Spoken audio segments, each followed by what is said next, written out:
Assalamualaikum warahmatullahi wabarakatuh.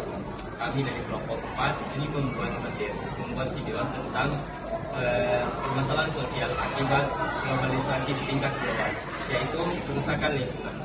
Terlebih dahulu kami memperkenalkan diri. Dari sebelah kiri saya, Perkenalkan, nama saya Muhammad Rama, nomor urut 17. Perkenalkan, nama saya Atik Farhan, nomor urut 1. perkenalkan nama saya Agus Sultan nomor 3.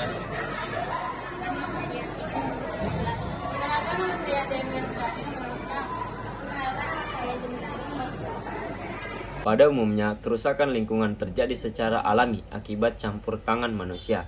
Dalam perkembangannya, bencana alam yang sering terjadi tidak terlepas dari campur tangan manusia. Kemajuan teknologi dan kompleksitas kebutuhan manusia mendorong meningkatnya penggunaan sumber daya alam terkait pengaruh globalisasi. Industri, khususnya perusahaan multinasional yang memiliki pengaruh cukup besar terhadap kerusakan lingkungan. Penyebab kerusakan lingkungan yaitu sejak dekade 1970-an, perusahaan multinasional mulai agresif melancarkan kegiatan ekonomi di berbagai wilayah perusahaan multinasional. Perusahaan multinasional identik dengan dua ciri, yaitu ekspansif dan eksploitatif. Artinya, perusahaan multinasional meluaskan usaha serta mengeksploitasi sumber daya di negara tujuan tempat perusahaan tersebut. Perusahaan tersebut mengembangkan usahanya dengan dua ciri, yaitu menunjukkan sikap kurangnya kepedulian perusahaan multinasional atas dampak yang ditimbulkan oleh aktivitas mereka. Akibatnya, muncul persoalan lingkungan seperti pencemaran tanah, air, udara, kerusakan hutan, dan tanaman. Persoalan lingkungan cenderung mengancam kehidupan manusia. Masalah lingkungan mulai mendapat perhatian dunia sejak diselenggarakannya konferensi PBB tentang lingkungan hidup di Stockholm, Swedia pada tanggal 15 Juni 1972. Sementara itu, masalah lingkungan di Indonesia mulai mendapat perhatian sejak diselenggarakannya seminar pengolahan lingkungan hidup dan pembangunan nasional oleh Universitas Padjadjaran, Bandung pada tanggal 15 sampai 18 Mei 1972. Kerusakan lingkungan sudah lama menjadi salah satu isu global yang perlu dihadapi bersama. Kerusakan lingkungan menjadi permasalahan global yang nyata dialami oleh setiap negara, baik negara maju maupun negara berkembang. Akan tetapi, permasalahan tersebut sering dikesampingkan atau tidak mendapat perhatian khusus dari masyarakat dan pemerintah. Adapun penyebab utama permasalahan kerusakan lingkungan ialah meningkatnya pertumbuhan penduduk dan industrialisasi. Jumlah penduduk yang terus bertambah menyebabkan sumber pemenuhan kebutuhan hidup mengalami penurunan karena tingkat konsumsi yang tinggi. Sementara itu, pembangunan dan industrialisasi sebagai solusi pemenuhan kebutuhan hidup masyarakat mendorong masalah pencemaran lingkungan. Sebagai kawasan yang mayoritas anggotanya adalah negara-negara berkembang, Asia sampai Pasifik menjadi target utama perusahaan multinasional. Faktor penyebabnya bukan hanya tenaga kerja yang murah, melainkan anggapan bahwa wilayah Asia Pasifik menjanjikan karena masih hijau, luas dan kaya sumber daya alam. Pabrik dengan asap cerbon tinggi. Gambar di atas merupakan salah satu bentuk industri yang menyebabkan kerusakan lingkungan. Adapun permasalahan lingkungan yang dihadapi masyarakat dunia saat ini adalah pemanasan global. Pemanasan global atau global warming adalah adanya proses peningkatan suhu rata-rata atmosfer, laut, dan daratan bumi. Meningkatnya suhu permukaan bumi menyebabkan perubahan iklim ekstrim di bumi. Akibatnya, hutan dan ekosistem lainnya terganggu sehingga mengurangi kemampuan bumi untuk menyerap karbon dioksida di atmosfer. Pemanasan global menyebabkan mencairnya gunung-gunung es di daerah kutub, sehingga menyebabkan naiknya permukaan air laut. Dengan negara kepulauan akan mendapatkan pengaruh sangat besar atas fenomena tersebut.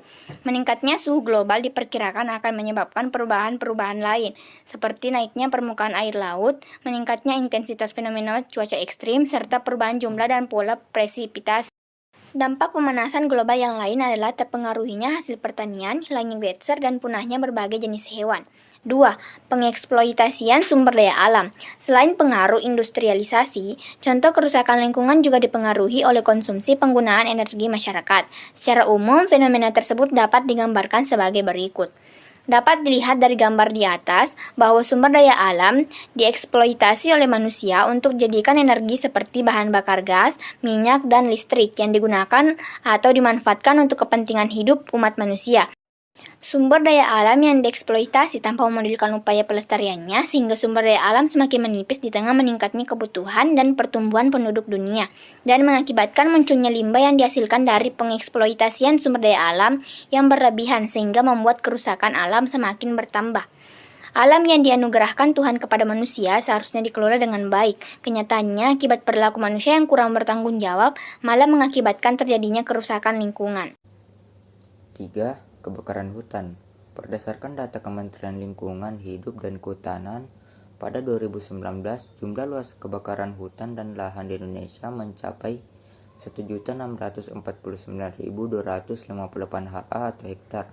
Sedangkan pada 2020, luas hutan dan lahan yang terbakar menurun jadi 296.942 hektar.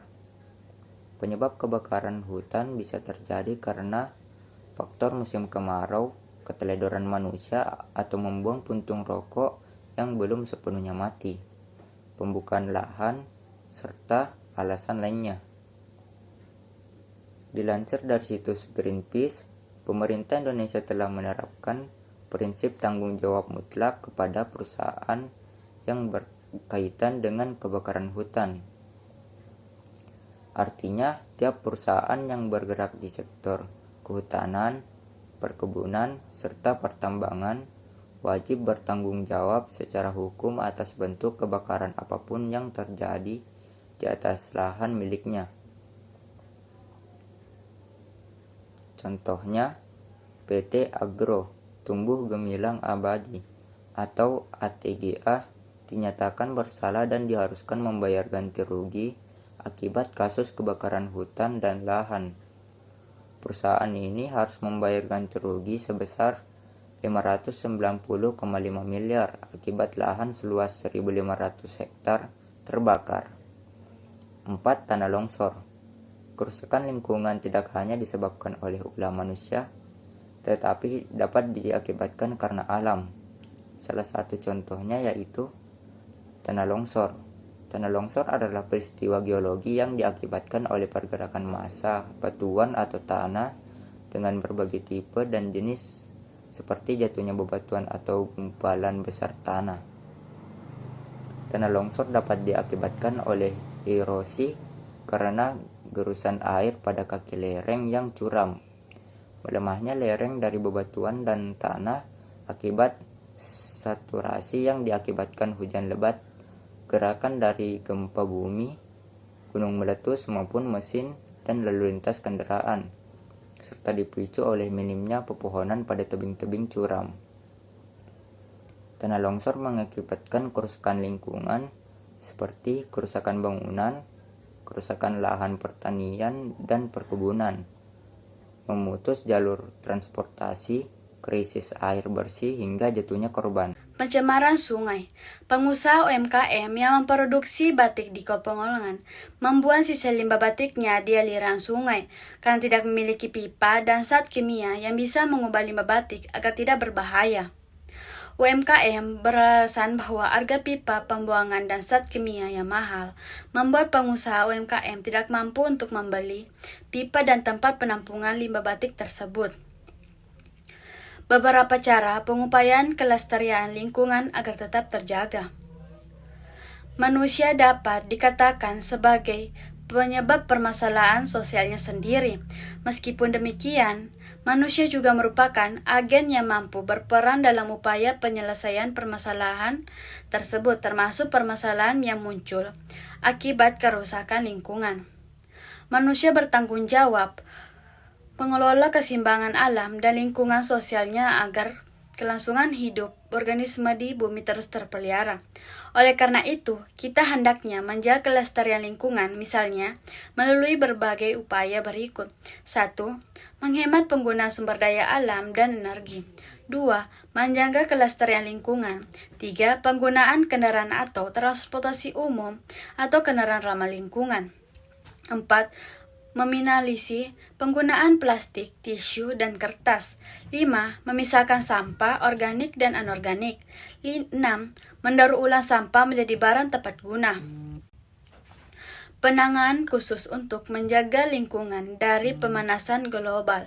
Permasalahan sosial di tengah pengaruh globalisasi memang tidak dapat dihindari. Oleh karena itu, kita harus siap menghadapi dengan sikap kritis dan perilaku bijak. Selain upaya di atas, terdapat upaya penanganan khusus untuk menyikapi pemanasan global, diantaranya sebagai berikut. 1. Mengadakan konferensi perubahan iklim.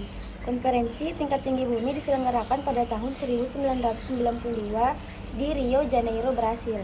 Pada pertemuan tersebut, para pemimpin dunia sepakat mengadopsi sebuah perjanjian yang dikenal dengan Konvensi Perubahan Iklim PBB atau UNFCCC. Tujuan utama konvensi tersebut adalah menjaga kestabilan emisi gas rumah kaca di atmosfer. Pada tingkat aman, dengan demikian emisi gas rumah kaca tidak membahayakan sistem iklim bumi. 2. Mitigasi. Mitigasi merupakan serangkaian upaya mengurangi risiko bencana, baik melalui pembangunan fisik maupun penyadaran dan peningkatan kemampuan menghadapi ancaman bencana.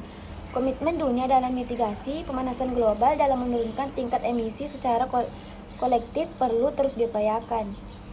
Salah satu upaya yang dapat dilakukan yaitu melalui penyelamatan hutan. 3. Adaptasi dampak globalisasi tidak dapat sepenuhnya dihindari. Oleh karena itu, upaya adaptasi atau penyesuaian diri perlu dilakukan. Pemerintah perlu membangun sistem peringatan dini dan manajemen dampak perubahan iklim.